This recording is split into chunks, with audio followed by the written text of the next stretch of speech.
Assalamualaikum warahmatullahi. Dalam video kali ini, saya akan kongsikan dengan anda semua cara menggunakan Padlet bagi tujuan online teaching and learning. Jangan ke mana-mana.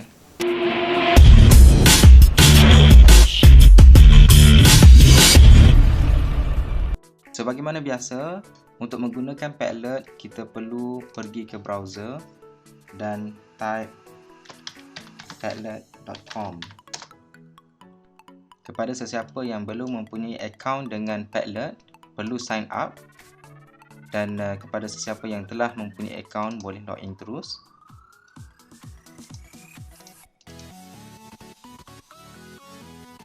Okey, apabila kita masuk ke Padlet, ini adalah interface yang kita akan dapat lihat senarai Padlet-Padlet yang telah kita buat sebelum ini.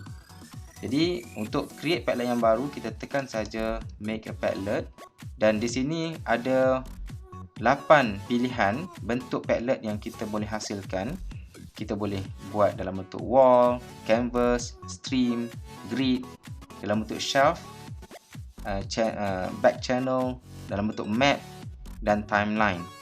Okey, anda boleh explore tentang variasi-variasi yang ada di sini. Cuma yang paling biasa yang orang guna adalah dalam bentuk wall. Okey, saya akan demonstrate bagaimana cara untuk kita menggunakan wall dalam Padlet. Okey, apabila kita klik wall, di sini ada setting yang kita boleh set. Okey, yang pertama sekali, sebagaimana biasa, kita boleh set title.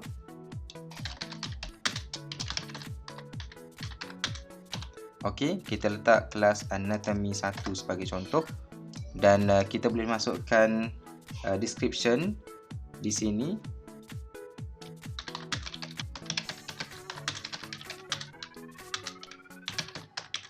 Baik, icon tinggalkan sahaja, dan di sini ada address.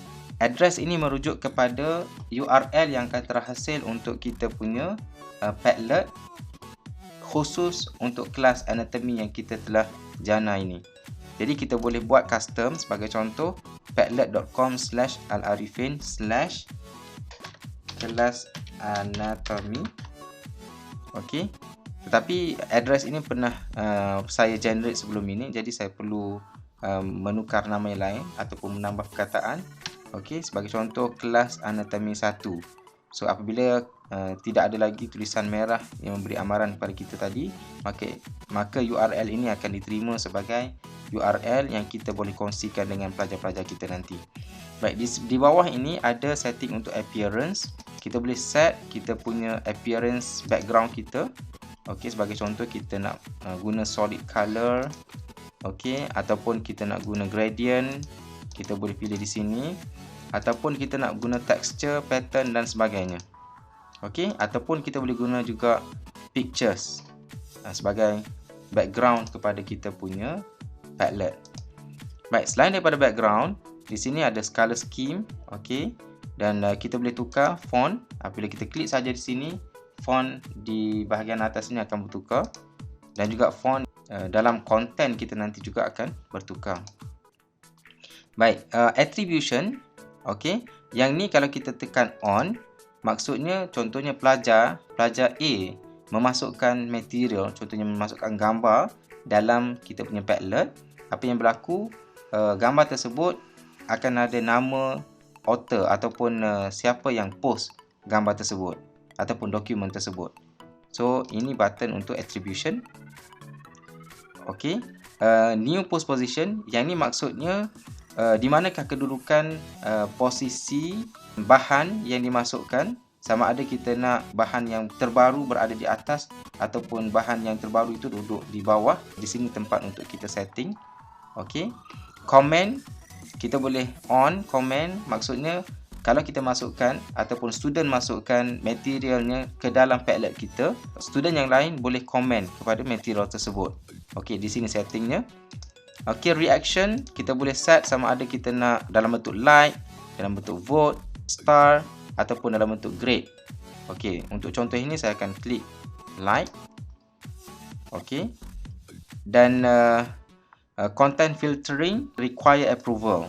Sebagai contoh, pelajar kita nak masukkan bahan assignment mereka ke dalam Padlet kita.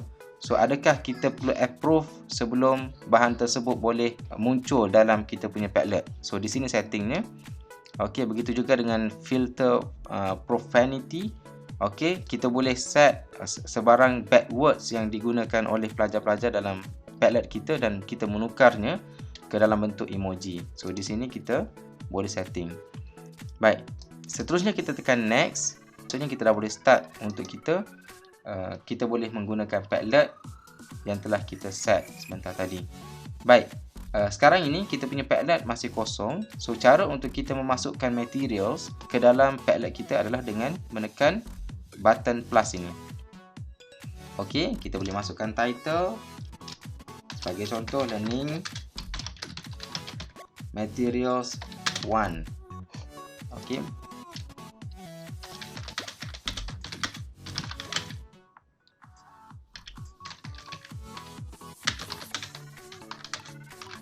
Sebagai contoh, dan kita boleh masukkan file-file berbentuk PDF, berbentuk PowerPoint dan sebagainya. Kita boleh select daripada dokumen yang ada dalam cloud Padlet, ataupun kita boleh pick a file from kita punya komputer. Sebagai contoh, saya masukkan gambar ini ke dalam Padlet saya. Ini adalah bahan yang pertama yang saya telah masukkan dan kedudukannya berada di tengah-tengah. Okey, seterusnya kalau kita nak tambah lagi material ke dalam Padlet kita, sebagaimana tadi, kita boleh klik simbol plus ini dan kita boleh masukkan menggunakan sama ada kita nak upload ataupun kita nak masukkan link daripada YouTube sebagai contoh. Okey, kita pergi ke YouTube. Okey. Okey, saya nak masukkan link ini. Okey, saya klik saja video itu dan saya dapatkan URL ini dan saya masukkan URL ke dalam saya punya Padlet ini.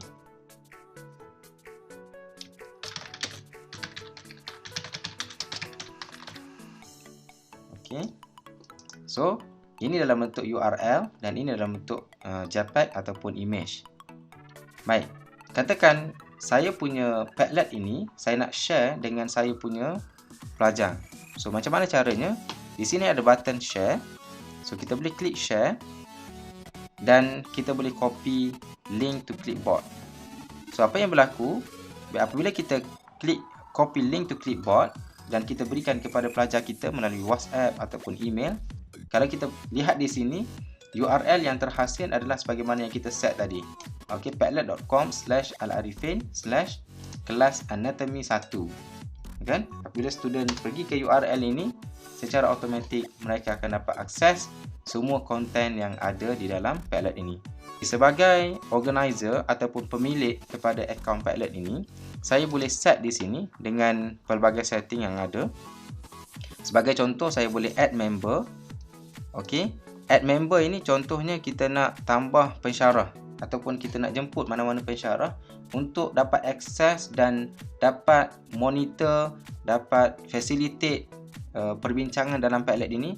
So di sinilah tempatnya untuk kita menambah members yang boleh control ataupun coordinate ataupun moderate sesi pelajaran dan pembelajaran kita dalam menggunakan Padlet ini. Okey. Dari segi privacy, kita boleh set privacy di sini. Kita boleh change privacy. Okey, sama ada Padlet kita ini bersifat private. Maksudnya keep the Padlet hidden from public. Okey, kalau sesiapa yang search dalam Google, dia tak akan dapat search kita punya Padlet ini. Okey, ataupun kita boleh set password untuk kita punya Padlet. Walaupun pelajar mempunyai link kepada Padlet kita, tetapi mereka perlu memasukkan password untuk mereka dapat akses, sama ada dapat read ataupun write ataupun edit kita punya Padlet. Baik, kita juga boleh keep secret. Okey, keep the Padlet hidden from the public, ataupun kita nak set sebagai public, yang mana sesiapa sahaja yang search dalam Google, mereka ada possibility untuk menjumpai kita punya Padlet ini. Okey, di sini tempatnya untuk kita set setting-setting tersebut. Baik, kita save saja dan kita back. Dan di sini kita ada option, pelbagai option ataupun pelbagai pilihan yang kita boleh pilih untuk kita share kita punya Padlet kepada student kita ataupun kepada pensyarah-pensyarah yang lain. Sama ada kita boleh copy link to clipboard sebagaimana yang kita telah demonstrate tadi, ataupun kita get QR code ini. So kita dapatkan QR code ini, kita boleh download. Okey. So selepas kita download QR code ini, kita boleh sebarkan QR code ini melalui WhatsApp dan sebagainya. So student dia perlu scan sahaja QR code ini, mereka akan dapat akses kita punya Padlet. Okey, ataupun kita juga boleh menggunakan function embed to your blog or website. Sebagaimana yang semua maklum, kita di Universiti Sains Malaysia menggunakan Moodle sebagai kita punya learning management system kita, dan kita boleh embed kita punya Padlet ini ke dalam e-learning portal. Kita dapatkan kita punya HTML code ini, kita copy dan kita masukkan ke dalam e-learning. Saya akan demonstrate sebagai contoh. Kita copy saja di sini dan kita pergi ke e-learning, login sebagaimana biasa. Okey, sebagai contoh saya nak masukkan ke dalam GPT 502 Principle of Teaching and Learning, and then saya klik turn editing on. Okey, sebagai contoh saya nak masukkan Padlet tadi di bawah PTL 01. So apa yang perlu saya buat? Okey, saya add resource. Kita klik pada label. Okey, ini sebagai contoh saja ya.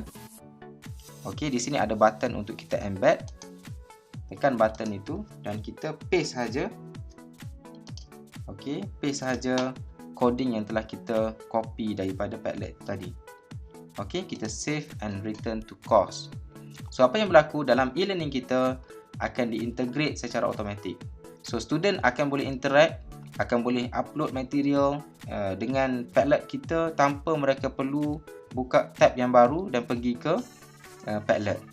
So dengan menggunakan e-learning, mereka boleh interact, mereka boleh upload material, boleh komen dan sebagainya melalui e-learning portal secara terus. Baik. Selain daripada embed, kita juga boleh email, boleh share on Facebook, Twitter ataupun share on Google Classroom. Okey, kita juga boleh export ke dalam bentuk image, PDF dan sebagainya. Okey, yang bagus tentang Padlet ini, kita sebagai creator kepada platform Padlet ini, dan pelajar-pelajar boleh berinteraksi dengan cara mengupload material yang mereka buat ataupun assignment yang mereka buat. Kita boleh minta mereka upload material ataupun bahan-bahan yang mereka hasilkan ke dalam Padlet ini, dan seterusnya akan dapat sama diakses oleh pelajar-pelajar yang lain. Jadi ini akan menambahkan lagi pemahaman pelajar-pelajar lain dengan mereka belajar daripada rakan-rakan mereka sendiri. Jadi itu antara kelebihan yang ada pada Padlet yang kita sebagai pensyarah ataupun guru boleh manfaatkan. Baik, saya rasa itu saja perkongsian saya berkaitan dengan Padlet pada hari ini. Sebarang persoalan, kemusykilan dan sebagainya, anda boleh tinggalkan komen di ruang komen di bawah sana. InsyaAllah saya akan respon seberapa segera. Saya mohon maaf jika sekiranya terdapat sebarang kekurangan dalam video ini. Wallahu a'lam. Terima kasih. Assalamualaikum warahmatullahi wabarakatuh. Jumpa lagi.